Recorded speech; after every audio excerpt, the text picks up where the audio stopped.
کہ اللہ موجود نہیں، ہم کہیں گے کہ دیکھیے یہ جو اصول ہے نا کہ جو دعویٰ کرنے والا دلیل اس کو دینی چاہیے، دعویٰ اب اس نے کیا ہے، اور اس نے دعویٰ کیا کیا ہے کہ اصل یہ ہے کہ اللہ موجود نہیں ہے، تو آپ اس کو یہ آپ اللہ تعالیٰ کے موجود ہونے کے دلائل نہ دیں،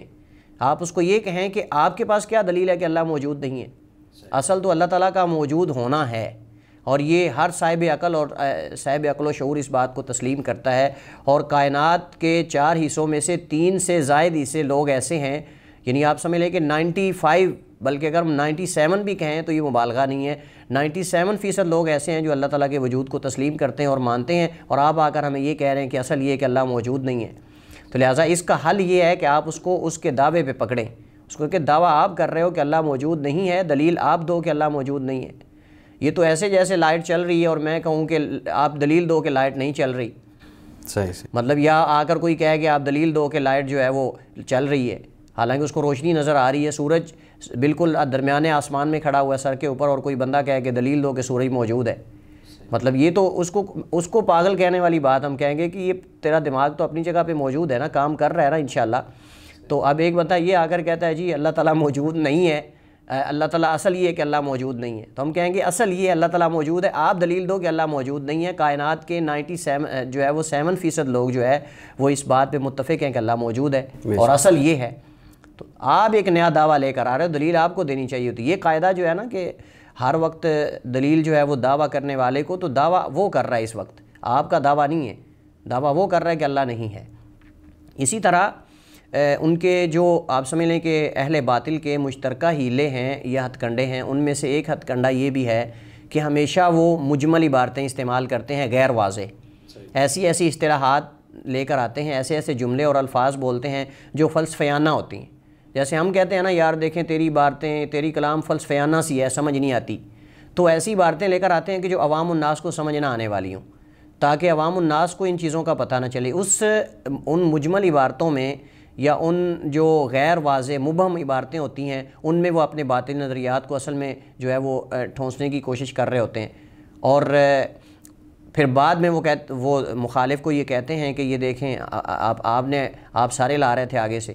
مطلب جب ہم اپنے نظریے کو بیان کر رہے تھے تو آپ آگے سے سارے لا رہے تھے۔ مبہم اور غیر واضح عبارتیں استعمال کرنا یہ ملحدین کے سب سے بڑے ہتھ کنڈوں میں سے ہے، اور ایسی عبارتیں استعمال کریں گے جو حق اور باطل دونوں کو شامل ہوں۔ تو اس کا طریقہ یہ ہے یا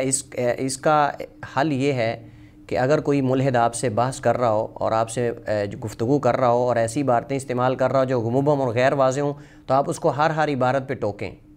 ہر عبارت پہ اس کو روکیں، اس کو کہیں کہ یہ آپ نے اصطلاح استعمال کی ہے، اس سے کیا مراد ہے، اس سے کیا مراد ہے۔ جب آپ 5-4 عبارتوں پہ اس کو روکو گے نا تو بذات خود ہی وہ ہٹ جائے گا، صحیح، پھر وہ اس کو کہے گا یار مجھے کیا پڑی، یہ بار بار مجھے وضاحت کرنی پڑ رہی ہے، لہٰذا وہ بذات خود ہی ایسی باتیں استعمال کرنے لگ جائے گا جو کہ آسان فہم ہے اور دوسرے لوگوں کو سمجھ آنے والی ہیں۔ مثلا اس کی کوئی مثال آپ پیش کر دیں۔ مثلا مثال کے طور پر اللہ تعالیٰ کو جیسے فلاسفہ علت کا نام دیتے ہیں، جیسے وہ قدرت اور نیچر کا نام دیتے ہیں، اس طرح کی باتیں استعمال کرتے ہیں، اس میں حق اور باطل دونوں شامل ہوتے ہیں۔ تو یہ ایک عام مثال ہے، جیسے مثلا فلاسفہ کہتے ہیں اللہ تعالیٰ کی ذات کو علت کہتے ہیں، علت فاعلہ۔ اب علت فاعلہ سے کیا مراد ہے، اس سے پوچھا جائے گا ان سے کہ آپ علت سے کیا مراد لیتے ہو۔ اگر تو اس سے معنی وہ مراد، جیسے ابن تیمیہ رحمہ اللہ تعالیٰ نے اس میں اہل سنہ کا جو منہج اور موقف وہ بتایا ہے کہ جو فلاسفہ اور متکلمین ایسی باتیں استعمال کرتے ہیں کہ جو مجمل ہیں، جو حق اور باطل دونوں کو شامل ہوتی ہیں، جن میں حق اور باطل غیر واضح ہوتا ہے، تو اس کا طریقہ یہ ہے کہ آپ ان سے تفصیل پوچھیں کہ آپ کی اس سے کیا مراد ہے۔ اگر تو ان کی مراد صحیح ہو تو ہم کہیں گے ٹھیک ہے مراد تمہاری صحیح ہے، لیکن اپنی عبارت کو بدلو، یعنی اپنے الفاظ کو بدلو۔ اور اگر ان کی مراد بھی غلط ہو اور الفاظ بھی ٹھیک نہ ہو تو ہم دونوں کو رد کر دیں گے۔ یہ طریقہ کار اور یہ اسلوب ہوتا ہے، صحیح، کیونکہ ہم اللہ تعالیٰ کی ذات کے حوالے سے، نبی کریم علیہ السلام کے حوالے سے یا اپنی شریعت کے حوالے سے ایسے الفاظ ہرگز بھی گوارا نہیں کرتے کہ جو شریعت میں استعمال نہ ہوئے ہوں، کیونکہ ہمیں کیا پتہ ہے وہ اجنبی الفاظ ہیں، مطلب اجنبی لوگوں نے ایجاد کی، ہمیں کیا پتہ ہے کہ وہ اس سے اصل ان کے ہاں کیا مراد ہے۔ تو اس وجہ سے ایسے الفاظ جو اجنبی ہیں، مطلب ہماری کتاب و سنت کے اندر استعمال نہیں ہوئے، اللہ تعالیٰ سے جب تعبیر کی جائے گی، رسول اللہ صلی اللہ علیہ وسلم سے یا قرآن یا کسی چیز سے تعبیر کی جائے گی، جنت اور جہنم سے، تو وہ عبارتوں سے، ان عبارتوں الفاظ سے کی جائے گی جو کتاب و سنت میں استعمال ہوئے ہیں۔ جو غیر معروف اور غیر واضح عبارتیں ہیں، فلسفیانہ ہیں، ان کو ہم ان سے تفصیل پوچھیں گے کہ آپ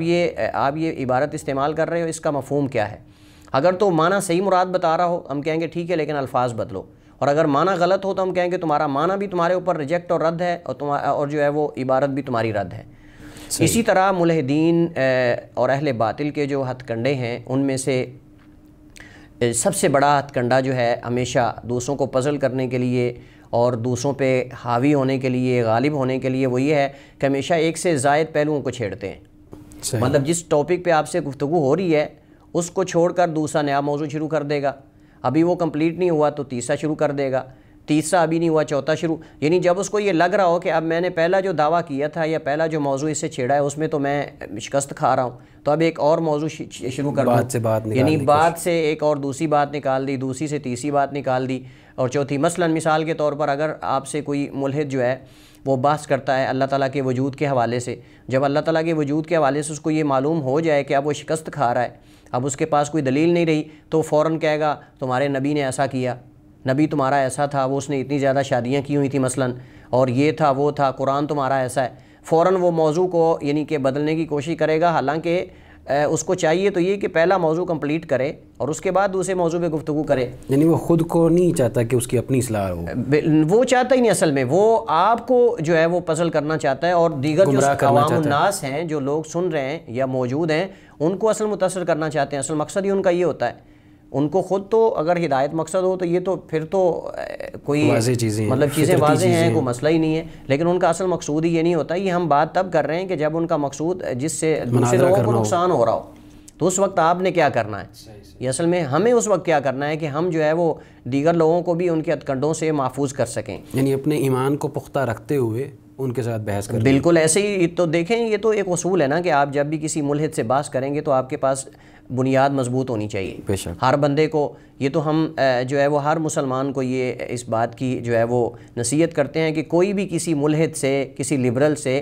جب تک علم پختہ نہ ہو اس سے بحث نہ کریں۔ صحیح، یعنی سب سے پہلے اپنے علم کو، اپنے عقیدے کو پختہ کریں، اس کے بعد آپ ان سے اللہ تعالیٰ کی ذات کے حوالے سے بحث کریں۔ اور اس وجہ سے جو لوگ جن کا بنیادی علم پختہ نہیں ہوتا، ایمانیات جن کی پختہ نہیں ہوتی، وہ جو ہے وہ گمراہ ہو جاتے ہیں۔ وہ بجائے اس کے کہ ملحدین کو مسلمان کریں، وہ بذات خود ملحد ہو جاتے ہیں، اور ایسے بے شمار واقعات موجود ہیں۔ یہاں پہ میں ایک بات مزید اضافہ کرنا چاہوں گا، یہاں پہ بغیر کسی مسلکی تفرقہ بازی کے، بغیر کسی مسلکی اختلاف کے،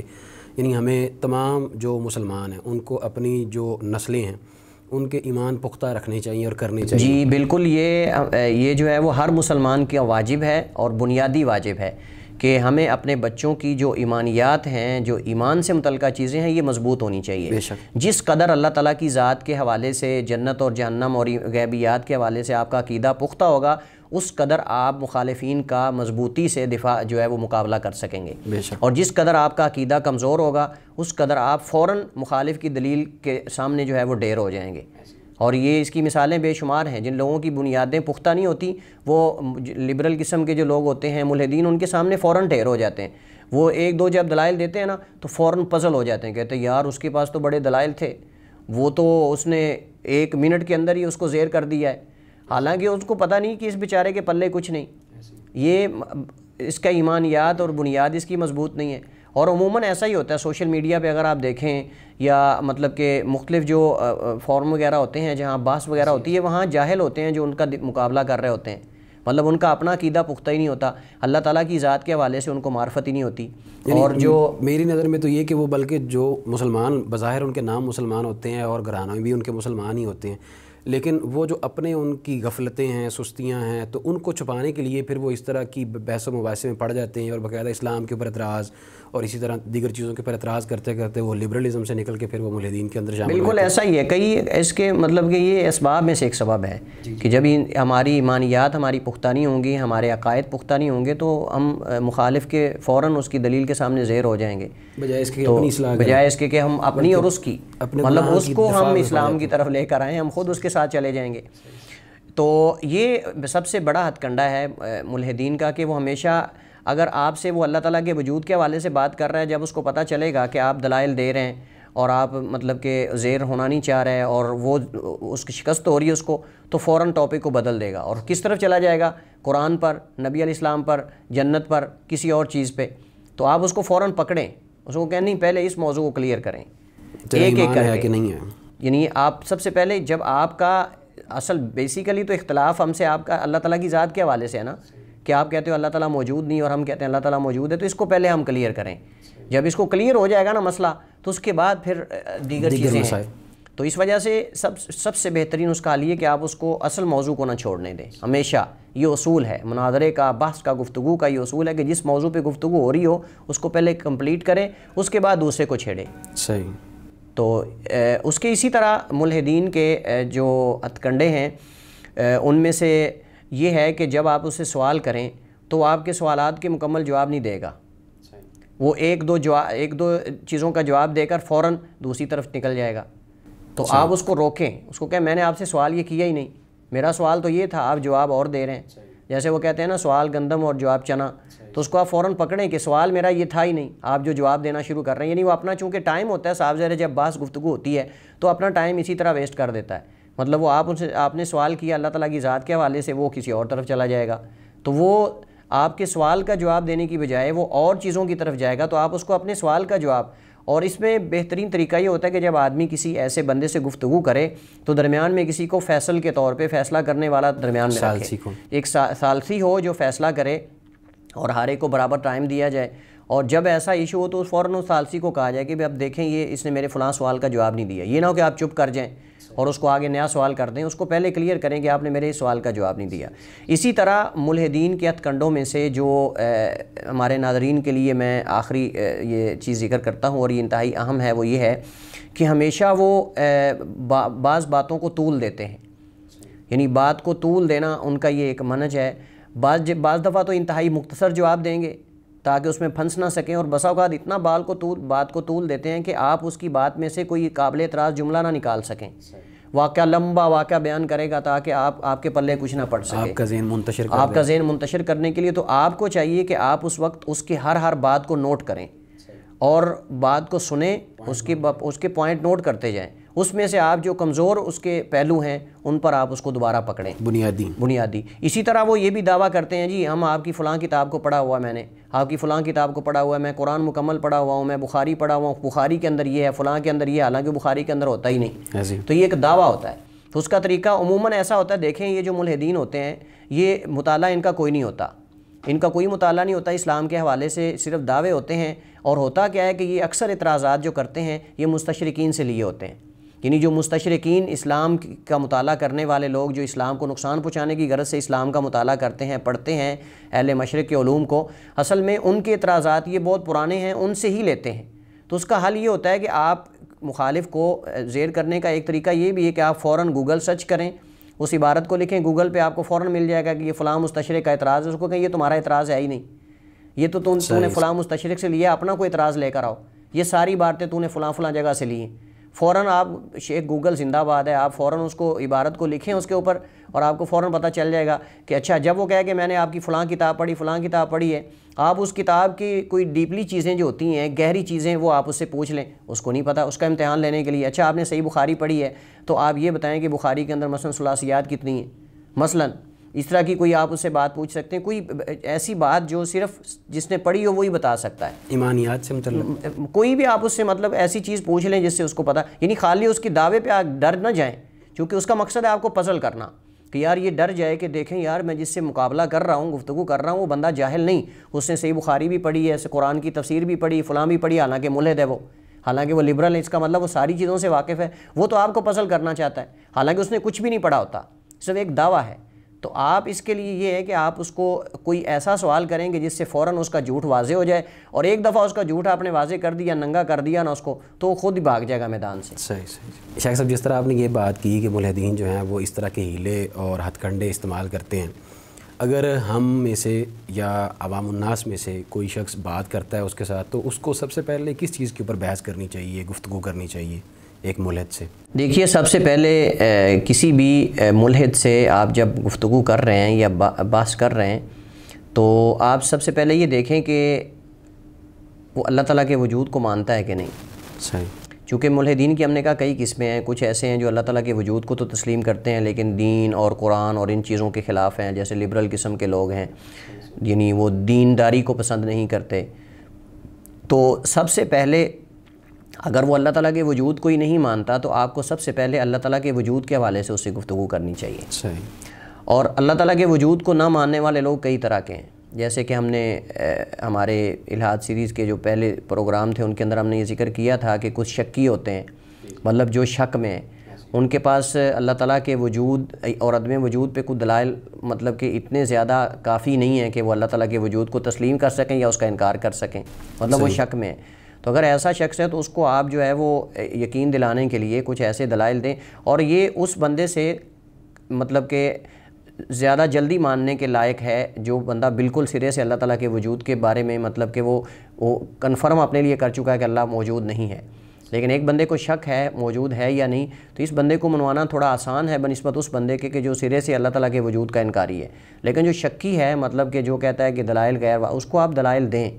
اس کو اللہ تعالیٰ کے وجود کے دلائل دیں. تو سب سے پہلے ملحد عموماً جو ملحدین ہیں ان سے اللہ تعالیٰ کے وجود کے حوالے سے گفتگو کرنی چاہیے. اور اللہ تعالیٰ کے وجود کے حوالے سے بھی آپ جب بات کریں گے تو آپ قرآن و حدیث سے دلائل نہیں دیں گے اس کو، آپ اس کو عقلی دلائل دیں گے. عقلی دلائل سب سے پہلے، اور وہ ہم نے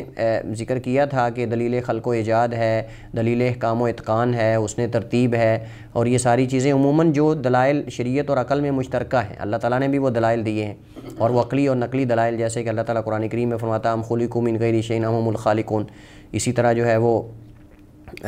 دیگر جو دلائل قرآن کریم کے اندر عقلی و نقلی بتائے گئے ہیں، تو آپ اس سے سب سے پہلے عقلی دلائل پہ بات کریں کہ دنیا کے اندر کوئی فعل ایسا نہیں جس کا کوئی فاعل نہ ہو.